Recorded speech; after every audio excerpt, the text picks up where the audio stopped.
Ahora vamos con un tema que la verdad que hace un tiempo me estaba preguntando. Lamentablemente vi el caso de una mujer en Campo Quijano, se llama Natalia Cruz, fue asesinada por su expareja. El hombre armó todo un plan para matarla y el preso, primero se escapó el cobarde, después lo atraparon.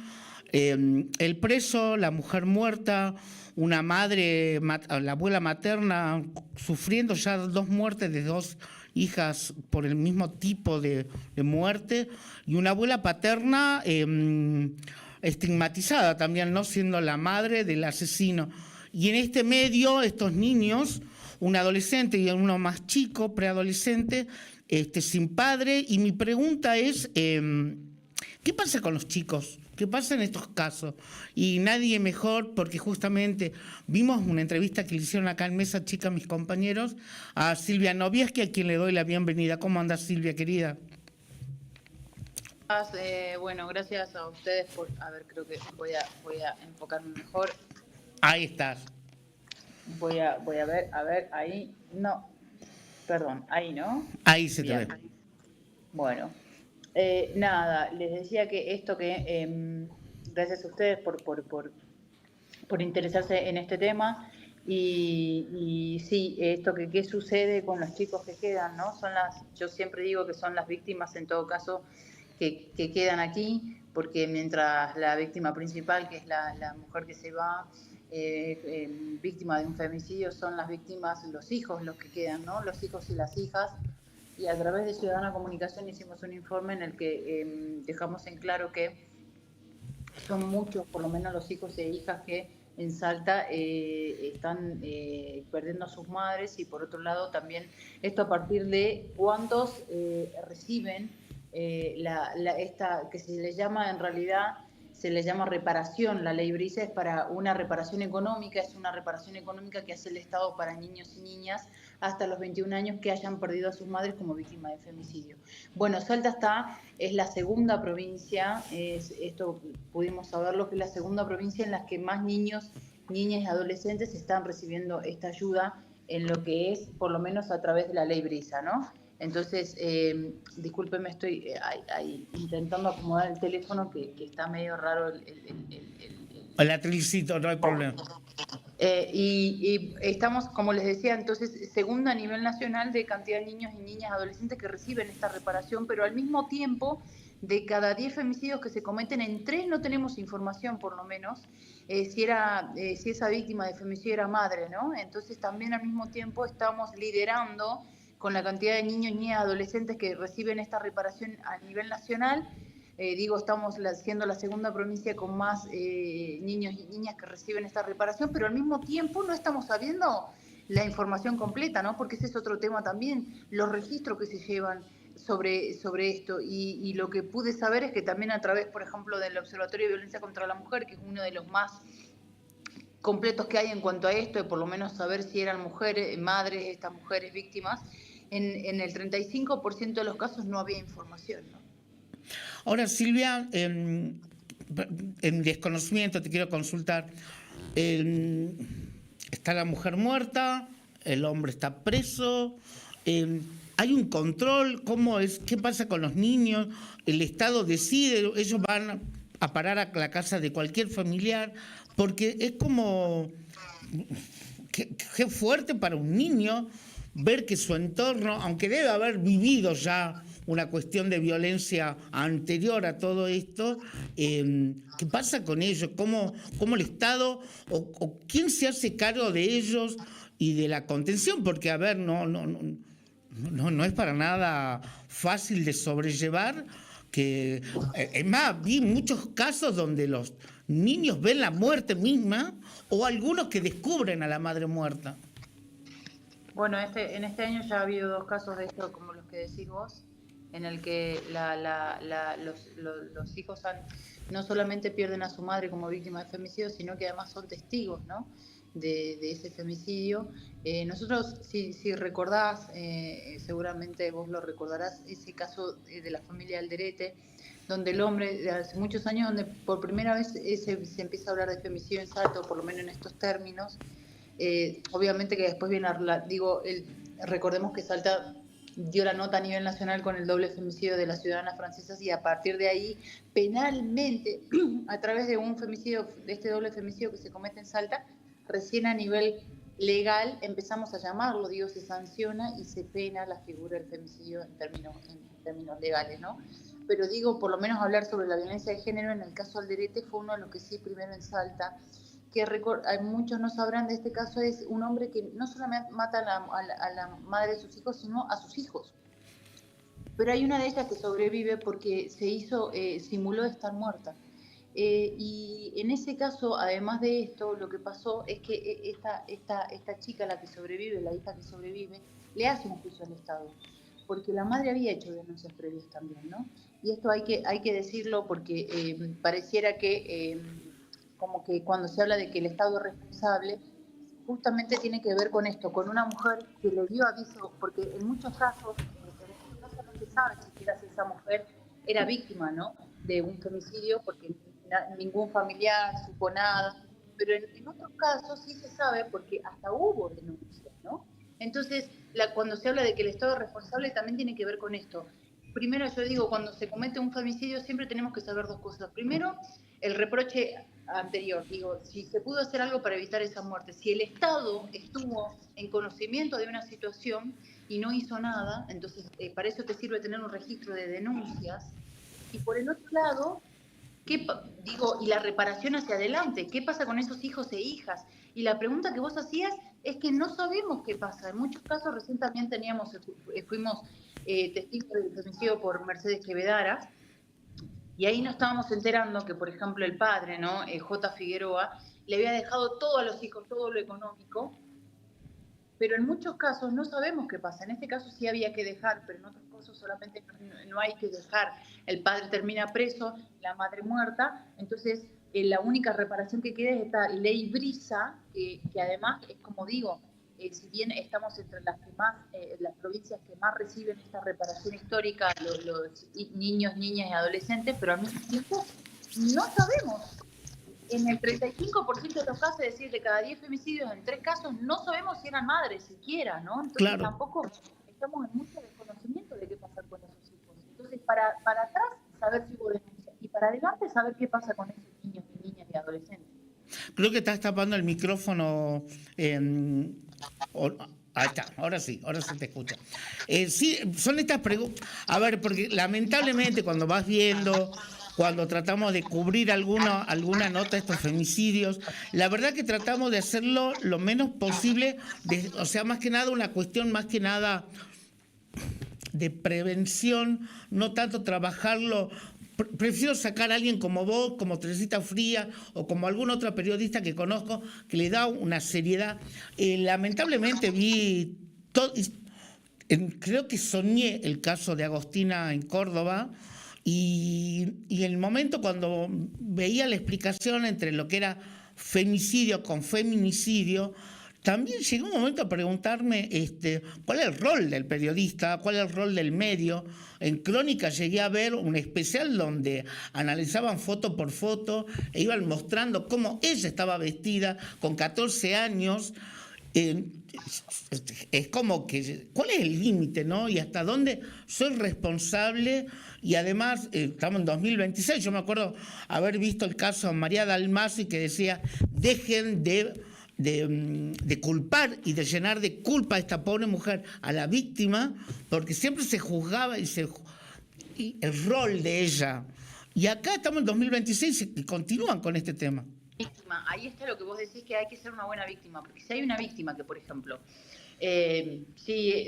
salía, por ejemplo, ¿no?, o no sé, le gustaba tener relaciones casuales, por ejemplo, ¿no?, eso ya te hace ser una mala víctima. Entonces, cuando se empieza justamente a poner más el foco en qué hacía la víctima, en cómo era su vida, en cómo se involucraba en otras cosas, ahí es lo que se está haciendo, revictimización y poner el foco en la víctima. Pero más allá de lo que estábamos hablando, sobre esto del tratamiento mediático, ¿sabés qué me voy dando cuenta también, y esto lo decía el otro día, que los periodistas también tenemos un rol muy importante porque muchos registros solamente se quedan con lo que los medios informamos. Y es increíble porque, por ejemplo, en muchos de los casos se sabe que es madre a partir de las informaciones periodísticas, o si solamente tenía denuncia previa. Entonces, muchos de los registros solamente se quedan con lo que decimos los medios. Entonces, cuando llega de repente un movilero, un colega nuestro, al lugar a recabar información, sería ideal que le hagamos un protocolo y decir, bueno, ¿sabes qué? En realidad deberíamos tener la información completa porque el Estado tiene la capacidad de hacer un entrecruce de datos entre un registro civil, por ejemplo, ¿no? Y si esa víctima de femicidio era madre o no, pero todavía estamos con registros incompletos, como te digo. Entonces, ¿dónde estamos parados? Bueno, estamos con 69 niños, niñas, adolescentes que en Salta reciben, porque esa es la cantidad, que reciben esta reparación a través de la ley Brisa. Estamos entre la segunda provincia con más, ¿no? Más niños, niñas, adolescentes recibiendo esta reparación. Pero al mismo tiempo tenemos poca información. Y al mismo tiempo también la poca información que tenemos muchas veces solamente es la que damos a través de los medios, porque no hay este entrecruce de datos estatales. Entonces, eso también te hace entender que no solamente tenemos responsabilidad en cómo comunicamos, sino en la información que recabamos, porque muchas veces es la única información que se Totalmente. Y a ver, en realidad mi preocupación siempre es, ¿al Estado le importan los chicos esto? Porque llega un momento en el cual vos decís la verdad que como, no, ya cumplí, ya tengo esto, ya se hizo juicio o ya se determinó quién, lo que viene después no importa, es como una foto nada más, o sea, tengo la foto, está preso, se terminó acá el tema, y no está preso, porque hay una historia que continúa, y a veces creo que nos olvidamos de que hay niños, de que hay una madre, hay madres, hay hermanos, hay todo un tema que nos olvidamos de todo eso. No solamente se le rompe la vida, porque tiene la mamá muerta y muchas veces el papá también muerto o preso. Entonces, y al mismo tiempo, ni siquiera también sabemos, bueno, supuestamente también se les da hasta los 21 años. Ayuda también, atención sanitaria, ¿no? Pero sabemos si están recibiendo ayuda mental, salud. Bueno, la otra vez también hicimos un informe sobre que Salta está entre las tres provincias con más suicidios en el país, ¿no? Entonces, hablar de salud mental también, y sobre todo también para los niños, niñas y adolescentes que quedan. Acá nadie, cuando justamente cuando hay gente que se pronuncia, ¿no?, a favor de las infancias y de la vida, acá hay vidas que quedan rotas, acá hay vidas por las cuales velar. Y después tenés, en el caso de Alderete, que vuelvo a uno de los primeros casos públicos de femicidio que conmocionan a la opinión pública en Salta, en ese caso después el Estado, se logra, ¿no? Recordemos que ella, la hija que sobrevive porque simuló estar muerta, esta chica le hace un juicio al Estado, lo gana, y el Estado empieza a apelar para no pagar esa indemnización, ¿no? Entonces, ¿cuál es el reproche que le podemos hacer al Estado y cuál es la responsabilidad que tiene que tener el Estado? Y tiene que ser plena. Para mí tiene que ser plena, porque justamente después no podemos después decir que estamos, porque si no es esto, es meter, como vos decías, meter preso solamente al femicida. Pero ¿qué hacemos? Si hubo denuncia previa y no pasó nada, y acá tenemos un montón, porque esa es otra cosa también. ¿Cuántas denuncias previas tenían? ¿Por qué no hizo nada el fiscal? ¿Las medidas fueron insuficientes? ¿Se debería haber hecho otra cosa? Bueno, ese fue otro informe que también hay alrededor de cuatro medidas que en recaudo de la protección física de denunciantes que se dictan 4 por hora en Salta, ¿no? El promedio, te estoy hablando de días consecutivos, sin contar días hábiles en un año. Ese es el promedio, que los juzgados de violencia familiar y de género están dictando alrededor de 4 medidas en protección física de víctimas durante cada hora, o sea, 4 por hora, ¿no? De medidas en protección física de denunciantes. Entonces, bueno, ¿son suficientes? Después hay que ver, y ahí es el trabajo serio que hay que hacer. Es que tendría que haber un trabajo serio, sí o sí. A ver, lo vimos en el caso de Natalia Cruz en Campo Quijano, que creo que eran 20 los guardas que policial, no tenía consigna policial, pero sí la tenía asignada. Entonces, y había al mismo tiempo sí habían consignas policiales en las carpas, porque recordemos que este caso se da en pleno verano. Entonces, cuidan más una carpa que una mujer que denunció violencia de género. Y Bueno, que ya venía con... de tomar esa decisión? Porque la mujer tenía miedo, aparte había una cuestión de que era como una, lamentablemente decirlo, era como una muerte anunciada ya, y lo vimos también, creo que fue hace 3, 4 años atrás, no me acuerdo el apellido de la mujer, tampoco lo quiero decir, ella era de Barrio Floresta, si mal no recuerdo, que el que consigna tenía en la puerta, le apareció dentro de la cama, no sé si te acuerdas. Sí, y creo que fue en Cerrillos también, donde incluso era un policía, entonces... En los dos... Bueno, y ahí también, ¿qué pasa cuando un policía es denunciado? Entonces, ¿no? Yo quise hacer un pedido de acceso a la información pública hace 2, 3 años, cuando estaba, en todo caso, de secretaria de Seguridad Frida Fonseca, así que digo, como para tener por lo menos referencia en tiempo, que eso será hace 3 años, donde justamente pedía información, ¿cuántos policías hay acusados en violencia de género? Nunca pude saberlo a pesar de hacer un pedido de acceso a la información pública, ¿no? Porque también hay que ver ahí qué pasa cuando son denunciados los que nos cuidan, ¿no? Los que nos tienen que cuidar. Bueno, y otra cosa también, viendo estos registros, que me llama la atención y que te comparto, es la cantidad de suicidios que se quieren simular, ¿no? Y por eso también ahora se toma cualquier muerte de mujer que no sea natural, se le llama muerte violenta o dudosa, y también es un registro que hace tan solo 3 años ha empezado a llevar a cabo Salta. Y para justamente tener en cuenta esto, ¿no? De que se puede querer de repente hacer simular otra escena y después en realidad termina siendo un femicidio, ¿no? Entonces, digo, hay mucho, porque si no vamos a seguir lamentando víctimas. En Salta tendríamos que tener 2 femicidios más de lo que vamos contando, porque recordemos que hubo 2 intentos de femicidio, uno en la ciudad, donde finalmente se mata al suegro, ¿no? Que era del servicio penitenciario, por querer defender a su hija, y después otro femicidio en el interior, donde también quisieron prenderle fuego y se salvó de milagro. Entonces, bueno, ahí está, ¿nos tomamos en serio o no nos tomamos en serio? Mientras hace más de 10 años renovamos una y otra vez en las cámaras la ley de emergencia de género, que la ley de emergencia de género lo que permite es saltearse los pasos burocráticos para tener fondos más fácilmente, más prontamente, ¿no? Para saltearse esos pasos burocráticos. Entonces, seguimos hace más de 10 años bajo emergencia de género, pero sin embargo vos ves que estos debates para saber qué está fallando en el sistema, cuando se va a hacer una denuncia, se dictan medidas, son suficientes, qué pasa con las consignas policiales, por qué se está poniendo una consigna policial en una carpa y no en una mujer que ha denunciado y después termina muerta. Entonces, buscar los responsables, bueno, y en eso uno ve que no se está avanzando, la verdad. Silvia, muchísimas gracias por tu tiempo. Lamento todo esto, creo que hay un gran trabajo por delante. El tema también es que se necesita que no sea solo para la foto, que sea realmente un trabajo a conciencia, trabajarlo tomándolo en cuenta que, hacer un buen aporte de dinero en lo que es prevención te evita un montón de consecuencias, hasta esta recuperación brisa, que es un paliativo, porque hay mucho más trasfondo que con plata no lo vas a poder solucionar. Que además es un salario mínimo vital y móvil, que son 350.000 pesos hoy, ¿no? O sea, digo, también tampoco es que sea una gran ayuda económica, pero por lo menos es eso, o sea, que perdés tus padres porque tu papá mató a tu mamá, por lo menos que tengas unos pesos para sobrevivir, pero no es nada más que eso, ¿no?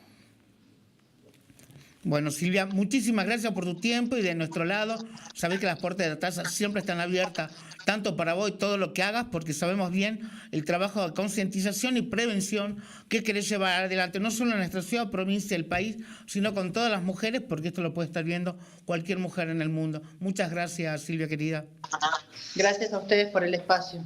Buenas noches.